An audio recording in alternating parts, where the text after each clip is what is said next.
Hey, what's going on? It's your girl, Little O, the Little O Experience, and I am down here today at ReMoh Media Studios interviewing Mr. H. Bosh Jr. Okay, he has done so much here in the Capital District. He has brought on many people on his show, highlighting them, just giving them their praise. Does a lot for the community, highlights a lot of people in this community. So today we're going to highlight him. Okay, so definitely check this out. I am very excited to be doing this interview, and I hope you're excited to watch it because he is actually one of the big people here in the 518. So you definitely want to check it out. Mr. H. Bosh Jr., the Little O Experience. I'm out here and I interview only the best of the best. Hey, what's going on? It's your girl, Little O, the Little O Experience, and I am so excited for this interview today. This has been a long time coming. Today we have in the building Mr. H. Bosh Jr. here at ReMoh Media Studios. And yeah, he's here and we're going to interview him. We're just chilling out, we're vibing. And he has his own radio segment. Triple E's empowering people to make productive and significant changes in their life to overcome their adversities. So yeah, I know it's long, but but it is a good time. Hey, how you doing today? Wow, I'm doing excellent, excellent. And first of all, thank you so much for having me on. And thank you for all you do. I am so proud of what you do and how you've stepped into your destiny and owning your space. And it's a privilege to see you on your journey, to see you grow, to see you make a difference. And I hope that you stand on shoulders like mine because, I always tell you anything I can do to aid and assist you. I am here. Oh my God, thank you. Thank you so much. I appreciate that. And I appreciate how you highlight people in the community. People who need to be highlighted, who are just as important as any other celebrity out here in the 518 and beyond. Like you give them their praise, you give them their recognition and everything like that. It's like you're just great. You're wonderful. So let's talk a little bit about you, Mr. H. Bosh Jr. Now, where were you born at? Where did you grow up at? Originally, I always tell people I'm originally from LA, Okay. Lower Albany. No, I thought you were talking about Los Angeles. No, I come from the LA where there were no beaches. Yeah. Gotcha. But actually conceived in Alabama, almost born on the New Jersey Turnpike, but my mom was insisted on having me being born in the North, and we landed in Albany. Oh, By wow. God's grace and mercy. Okay, all right. So what was Albany like back then? Albany back, well, I mean, I know how it is now. yeah, right. I know how it is Well, when I was growing up. from the time I could remember, Albany was good. The community we lived in was vibrant. We had a very close knit community. I came up during this time where people in the community, anybody could discipline you. Okay, yeah, anybody could whip your behind if you acted out. But for the most part, I had a great upbringing. I had seven brothers and sisters, and there was a lot of love. So I'm not going to be one of these people that I talk about my upbringing, I'm going to say, well, there were hard times. We didn't have food on the table, Right. and we struggled. No, whatever. Maybe I didn't have two or three pairs of sneakers, but that one pair of sneakers that I had, I thought I was supposed to have it. Right. And I was grateful for that. So I'm not going to sit here and say, well, we didn't have this, we didn't have that. I don't remember a day not going to bed with a full stomach. I'm still paying for that now. God bless you, Miss Inez. So, no, I had a great upbringing, had some great mentors in my community and in my family. My sisters love them dearly, Right. were really so instrumental in doing the things that I wanted to do. Oh wow. Okay. I mean, that's great. That's amazing to hear. So you went to Albany High. Now, Albany High, well, let's just say Albany High is different. It was different back when I was growing up, and it's even more different now. So, but let's talk about your experience at Albany High. Wow, how was that for you, and what was it like back then? My experience at Albany High was great. One, we went to the new high school, which they've since then remodeled. So I was the first class to go 4 years in Albany High.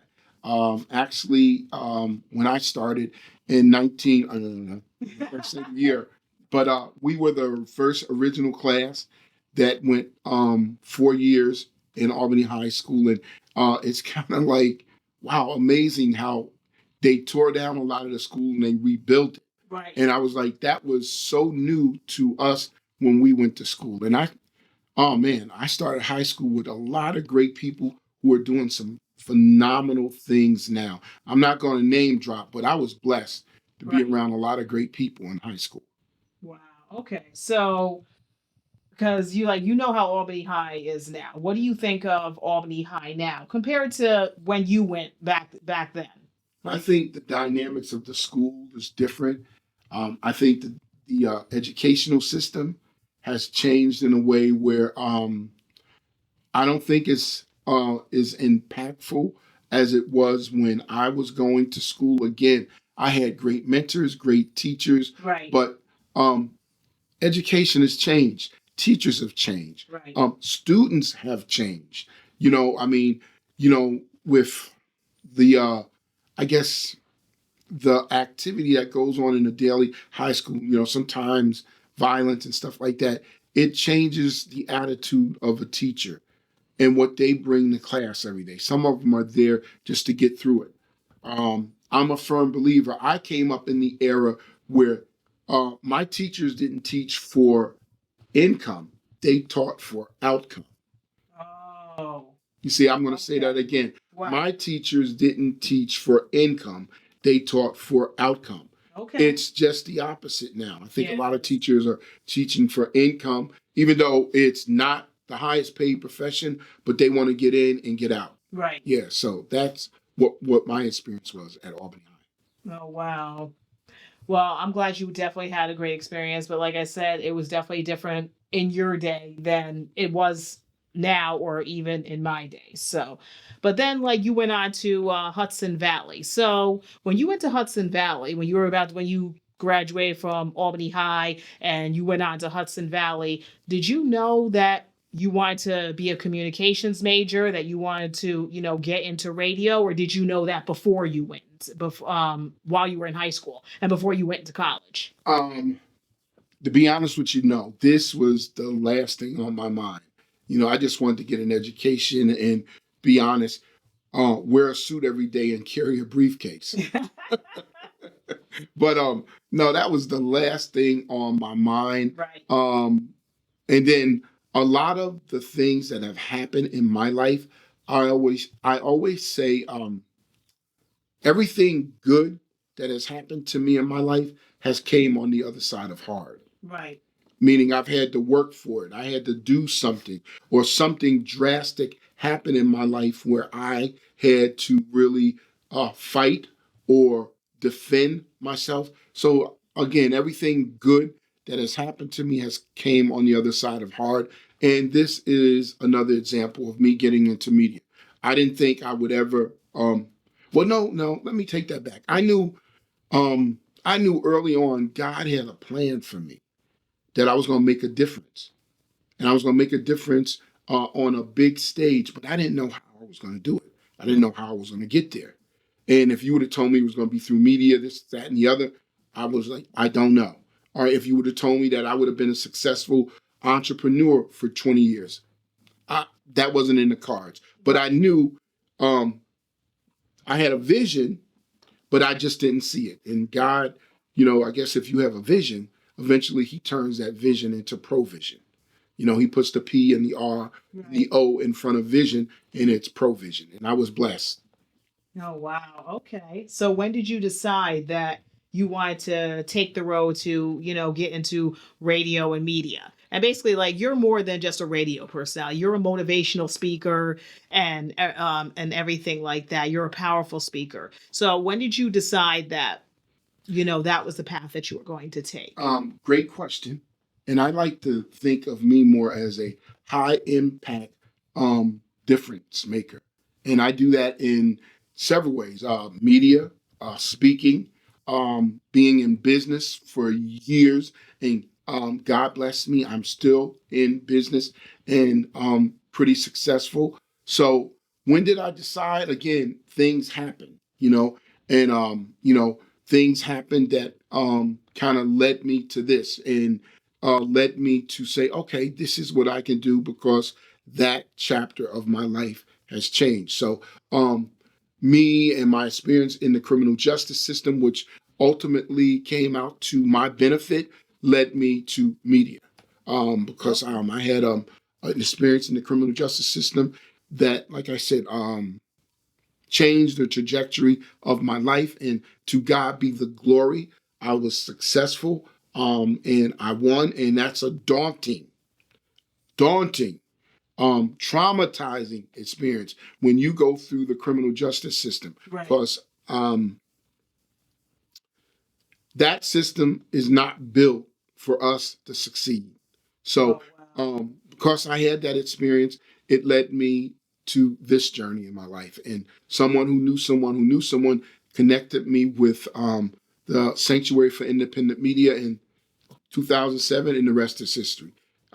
Upwards of maybe 300 interviews I've done or more. I can't even count. Oh boy. So that's how I got into it.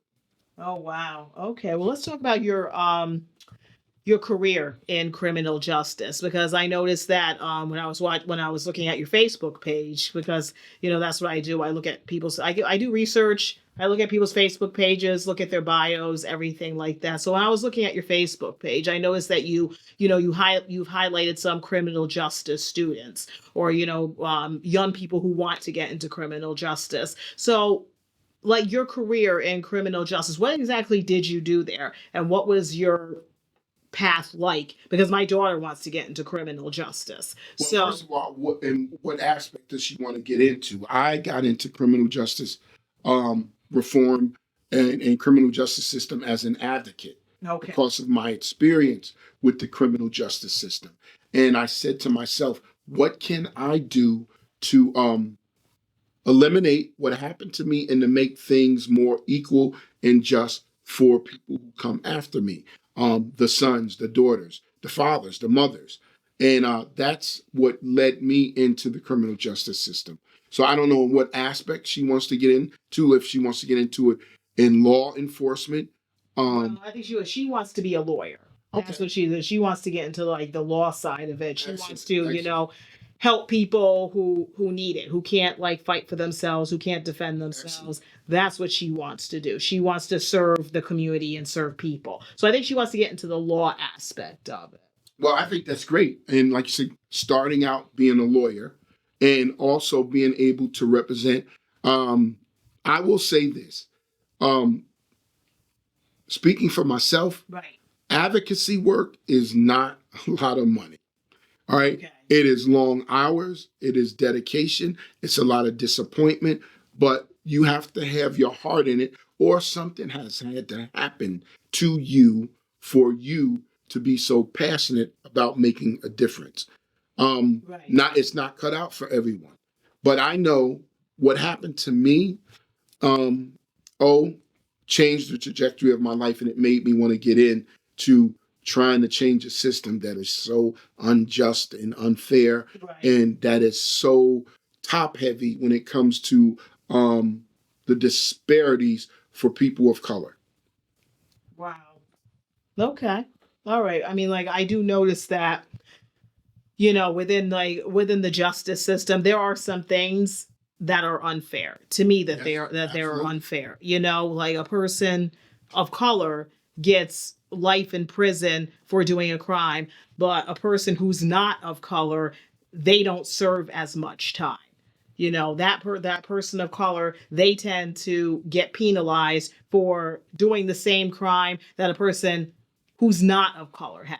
And my problem with that is, I feel like if you're going to do that to a person of color, you should do that to a person who's not of color as well. There's an old saying, let the punishment fit the crime. So if we're going to let the punishment fit the crime, then it should go both ways. So I do notice that in the criminal system, that it's not equal, it's not fair.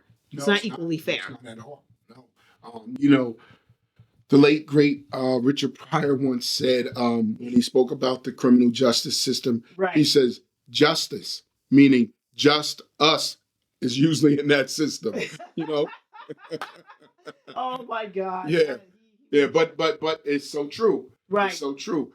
But that that part in itself, yes, it's there, but there's things that you have to do to change it, you know, and you have to look at the law and you have to say, well, how can I chip away at making this more fair and just, like Right. bail system, like when you get arrested, your rights in terms of confession. Um, Another thing is I was a part of this movement, and it took years and years to get to the floor, and eventually the legislation was passed, and Right. it's called the bill, the Commission on Prosecutorial Conduct. Now, do you know what that means? No, I don't. Exactly. Most New Yorkers don't know what it means, but it's something that will help your son and daughter down the line. You see, it's something that stemmed from people like me and all the other people who worked with me in terms of wrongful conviction, wrongful prosecution. It motivated us to try to change the system. Now, I'll just give you a little highlight of what the bill is. The Commission on Prosecutorial Conduct is holding prosecutors accountable. Right. Okay, prosecutors are the only people or only profession that before this bill, which is the first of its kind in the country, they had nothing that really held them accountable. You know, they had this little milk toast commission where if they did something wrong, they would spank you on the hand, but that's it. This bill now holds prosecutors accountable for when they do things that they should not do. Right. You know, and there's a host of little, what should I say, highlights in it, which I'm not going to go point for point, verse for verse, but there's bail system. There's a whole lot of things. When we first started, it was really strong, but to get it across the goal line, they took out a lot of teeth in it. At the time, I think it was Andrew Cuomo was the governor, Right. but it's still significant. But prosecutors fought tooth and nail not to get this as a law, and it's very meaningful, you know. And that's a bill I suggest you read. Okay. The Commission on Prosecutorial Conduct and how it changes the landscape of how prosecutors now have to deal with defendants. Oh wow. Yes. Okay. So how, like, again, how long were you in criminal justice for? How long was I Yeah. in criminal justice? Yeah. I Being an still advocate. am. Oh, This is a lifelong um, um, movement for me. You know, I still am the advocate. I'm getting ready to post a segment on a girl who did time in prison, and I saw that. okay, yeah. And then right here, I've had guys who did time in prison, came home, and turned out to be productive members of society. So I'm still, what should I say, very heavy into criminal justice reform. Okay. I'm working with an attorney. Oh boy, she is a dynamo, Cheryl Gates, and we are involved. We're doing this 5-part segment called I'm Not a Menace, or Changing the Narrative. I'm Not a Menace to Society. And it's getting a host of people who've served time, a lot of them unjustly, and some of them did committed a crime. But we're highlighting not only the criminal justice system, but violence inside the prison, which leads me to just recently, look what happened, the Brooks case. And then the other young man who got killed as a result of violence in prison. Oh wow. So that in itself has kept me close to the ground as far as criminal justice reform, you know, and advocating for a fair and just system. So when you say how long, I'm still, you know, nose to the grindstone on all of this. Okay. All right. Well, I definitely see you, out here in the community, and you're putting a lot of shine on people, on your radio segments, like you said, people who have done time in prison, people who are doing work in the community, like the teacher Diane Clark, you had her on the show. Yes. Just like teachers and like a lot of people who, that they don't get their shine, but you're giving them their shine. You Right. know what I mean? Right. When did you start your radio segment, and what made you want to start your radio segment? Was it you being in the criminal justice system, or Yeah, it was part of me being in the criminal justice system, and I saw that I could have a platform that would make a difference. And before we go any further, right there on my wall, I have to give tribute to the late great Megan Marone. oh Okay, wow. she and if you read the little imprint in there, it was the first time on air. That Okay. was the first time, and she gave me the opportunity. She did a show on Thursdays, and the first time I sat in with her as a co-host, she said, "You're a natural to this." I'm like, "Oh, really?" And she said, "You might want to think about doing this on a regular." Okay. And she gave me the opportunity. And the reason why I owe such a tribute to her, she died is she had a horrific death. You guys might have heard about 2 years ago, there was a teacher who taught at, I think, Shenandoah, Okay. that was found in the Berkshires, dead. Oh, That was her. the one with the red hair, right? Yes, yep, Oh my Megan Marone. goodness. The Oh my one who goodness. gave me my start. So I always try to give a tribute to her. Right. She stepped aside, gave me a show, and it took off from there. And in addition to that, I said to myself when I started this show, I'm like, I never did this before. What am I gonna do? But God always gives you a vision. Yes. And I don't know how, but teas came up. And then all of a sudden, there was, ease. He gave me the word, the, and then Right. ease just came to mind. And I'm like, what ease? What are you giving me, God? What does ease mean? Ease turned out to be, I'm so blessed. The ease turned out to be a segment which has taken off, and people have listened to this all around the world, and that is called the Triple E's: education, empowerment, entrepreneurship. And that covers just a genre of people, and not only just criminal justice, but I've had business people on. Yes. I've had people from the 518. I do a segment called 518 Shining Stars. Yeah. 51, right, right. 518 Rising Stars. So I highlight a lot of people who have gone on to do tremendous things, as I spoke about Dr. Thomas, who went to Long Island. Yes. Okay, and now I'm getting really passionate about this. And now she has one of the biggest music schools in New York State, probably in the country. And she's a 518 born, bred, and buttered right here. And she's the mother of the teacher who influenced my last guest. All right. Wow.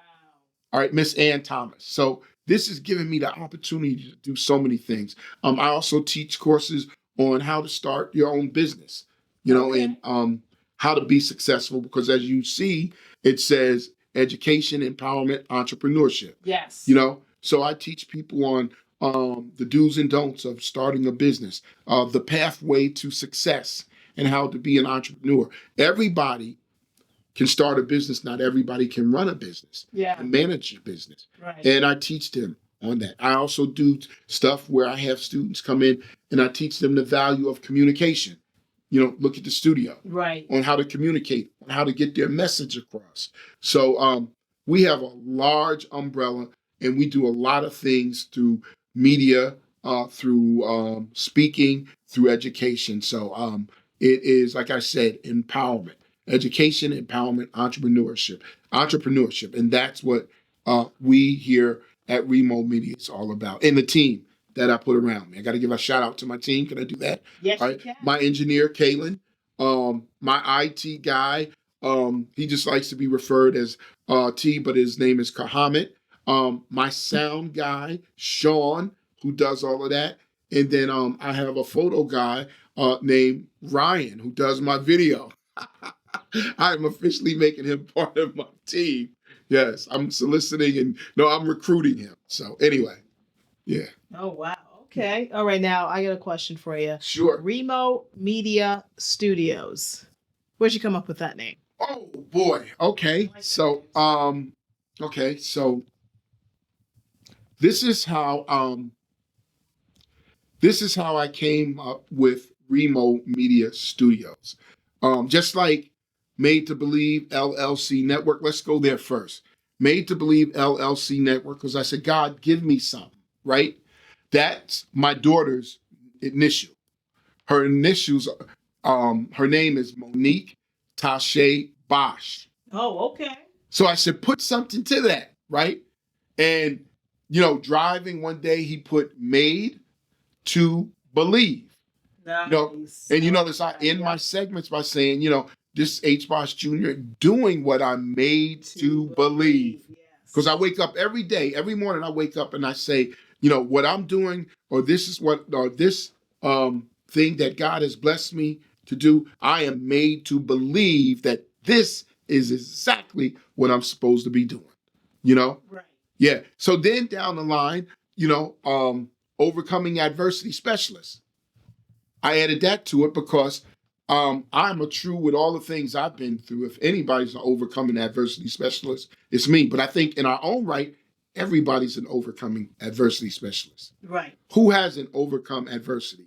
Yes. But that I made as my brand, overcoming adversity specialist, with all the things that I've been through and all the things that I know God or the devil's going to throw at me in the future. So I just wrote that as my brand, overcoming adversity specialist. Then we move over to ReMoh Media. Okay. Okay, so I'll give you a little hint. Oprah named her studios Harpo Studios. Yes. Why did she do that? What's because of the color purple. No. Well, Harpo is Oprah spelled backwards. Oh, see, I thought it was because of the movie The Color Purple. No, and no. Harpo is Oprah spelled backwards, which I don't use a lot, but ReMoh is my name spelled backwards. Oh, okay. I got you now. Got it? That's different. Right, That's different. right. And again, people say, I like that name. God works miracles. When you don't know something, God gives it to you. And just to give me Made to Believe, and then my to give me a studio name that has caught on. Right. ReMoh Media. Yes. But that's my name. And you notice I say H. Bosh Jr. Why? You look right behind you. That's senior. Okay. Wow. See? Okay. So I give a tribute every show to my mother and father, because I end by saying H. Bosh Jr. This is Mrs. what? Inez Bosh's baby boy. Yes. Okay. Wow. All right? All right. So not only do I give credit to myself, I give credit to my mom, and I give credit to my dad, because I would not be here, and my mom, oh my goodness. Oh, wow. Talking about my mom, let me just say a few things about her. My mom was a dynamo. Both of them were born in deep Jim Crow South, Alabama. One was born in Anniston, Alabama. The other one was born in Ashland. Both of them were active in civil rights. Okay.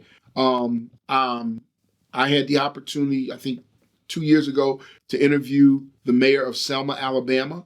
Walked across the Edmund Pettus Bridge. But all of this stuff came from my mom, who was a true civil rights advocate. And she used to always tell us, not to have is no reason not to get. I love that.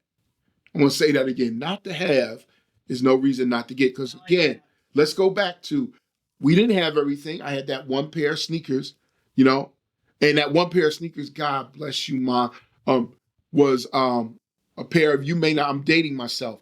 She brought me a pair of PF Flyers. Right. Because I used to watch this cartoon called Johnny Quest. And he used to wear PF Flyers. And they were supposed to make you run faster, right, jump higher. And they said, well, I tried that jump higher thing and wound up busting my head open. Because they didn't make me jump higher. Right. But the thing is, my mom and her spirit she gave us. So that's where I got all of that spirit to do what I do. Yeah. And the names come from my daughter. All right. My name. All right. And then every segment I end by saying, this is I say it again, Mrs. Inez Bosh's baby boy. And that has taken on. Because when people say me, oh, hi, Mrs. Inez baby boy, right. Yep. Yeah, this is Bosh Jr. And to me, that means I've made this bigger than me. It's not about me. Right. It's about them and the people I touch. So that's how all of these names came about. Oh my goodness. Wow. Just giving like, see, like you just give out your shout to everybody, like family, everything like that. So out of all the guests that you had, that you've done, like you said, you've done like 300 interviews. Oh my goodness. It would probably have to be more than that. Oh wow. Because at one time, and shame on me, I'm going to get back to it. My engineers and my team said you need to be posting stuff every week because I have segment, but I'm just with my other interests. But at one time, I was doing 2-3 interviews a week, so it was sometimes 12, 16 people a month. So I know I've done well over 300 to 400 interviews. Oh wow. Oh yes. My goodness. Geez, that's a lot of interviews. I can't even count how many interviews I've done, but but this is like that's a lot of interviews. That's a lot of interviews right there. So wow. Okay. Like what would you say is your most special interview? Oh wow. The interview that really stands out in your mind the most? I did so many interviews that I'm going to say they all stand out because I'm not going to slight anybody. Yeah, Right. but they all stand out because every interview I've done, I put my heart and soul into it. But I've interviewed some special people all over the country, all over the world, and including the Capital District. Because to be fair, yeah, all my interviews is good. I interviewed this actress, and she said, I said, what role didn't you get? She says, well, or something. She said, well, I said, when you audition, what do you think? She said, when I audition, I think I should get every part I auditioned for. I know that's right. So every guest I've had was great and outstanding. Oh my God, that's great. That's amazing. Like I would say like all the interviews that I've done, I've done some good interviews. So nothing, I've like a lot of them have been great. They've all been, good. I'm glad to the people who I have interviewed, they've gone on to do like amazing things. So yeah, I could definitely say for myself that, my interviews, were definitely good as well. They were all like, pretty good.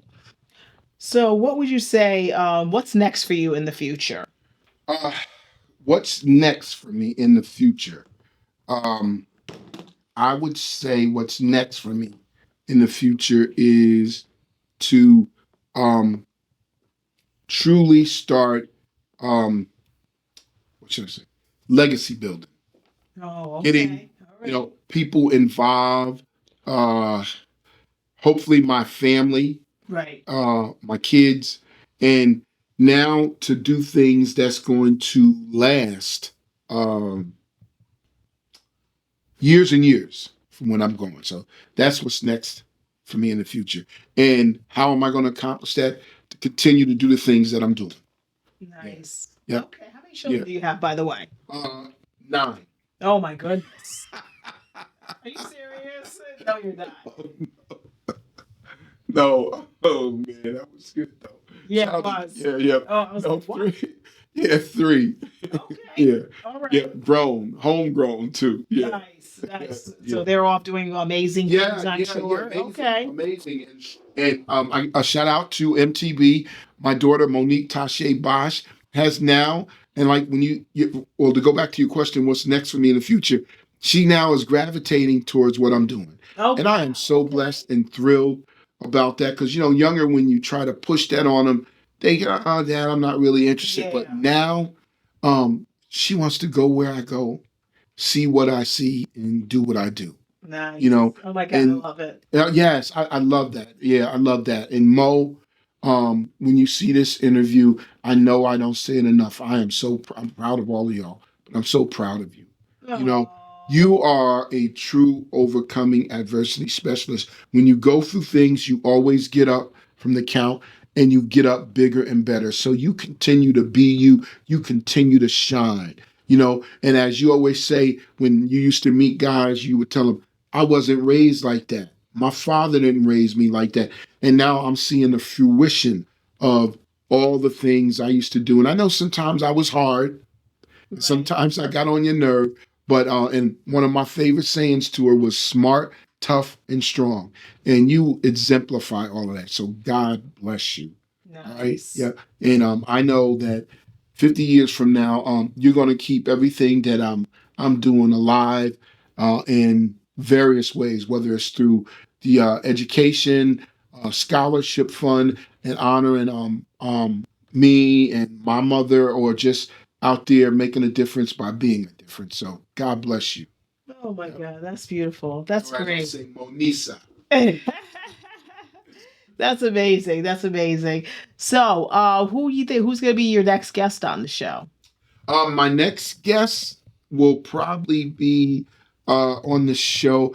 Well, I'll tell you who I was supposed to have, but Okay. you know, our schedules fell through. But my next guest is probably going to be, yeah, on the show. Yeah, I was supposed to get Lucretia Rucker. Oh But yes, yeah, but I have so many lined up.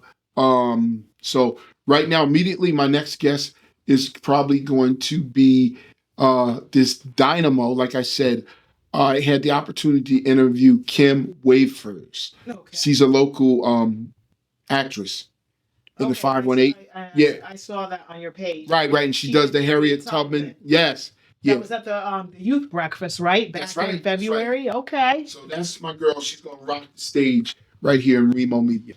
Oh, all right. Yeah. All right. Well, I can't wait to see that. Yes. So definitely, definitely put that out. Definitely, post that. I'll share it as well. Yeah. So yeah, I can't wait to see that. Like I'm an actress as well, not just media personality. I like to act as well. So that would be something interesting that I would love to see.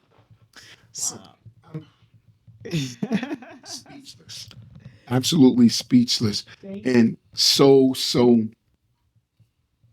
blessed to be able to share my story and to have a story. I always tell everybody, you have a story, you know, right? You have a purpose. And a few of my favorite scriptures or sayings is God's gift to us is life. What we do in our life is our gift to God. And everybody has a gift. Everybody has a gift. And I always say, you have a gift. Right. And when I think of you and a lot of the people I interview, and when I think of myself, I always say, a person's gift shall make room for them. Right. And they shall be amongst greatness. Well, you have a gift. I have a gift. And God has blessed us to be amongst greatness. So I'm really happy about that. Thank you so much. I appreciate that. Thank you. Well, this is your girl, Little O, the Little O Experience, and I am blessed and happy to be at ReMoh Media Studios with I shouldn't say lovely because you're a guy, but with Mr. H. Bosh Jr. Thank you so much for having me come down here. This has been an amazing, amazing interview. Thank you so much for letting me sit down and talk with you and everything like that, and just inviting us to your studio. This has been a wonderful, wonderful experience. So thank you so much from me to you. I appreciate that. Definitely check out this interview right here on my YouTube channel, The Little O Experience 2024. Like, share, and subscribe if you like this interview. I'm also going to post a snippet of it on The Little O Experience, my Facebook page. But yeah, if you like the full interview, will be on my YouTube channel. And like I said, definitely like, share, and subscribe if you like this interview.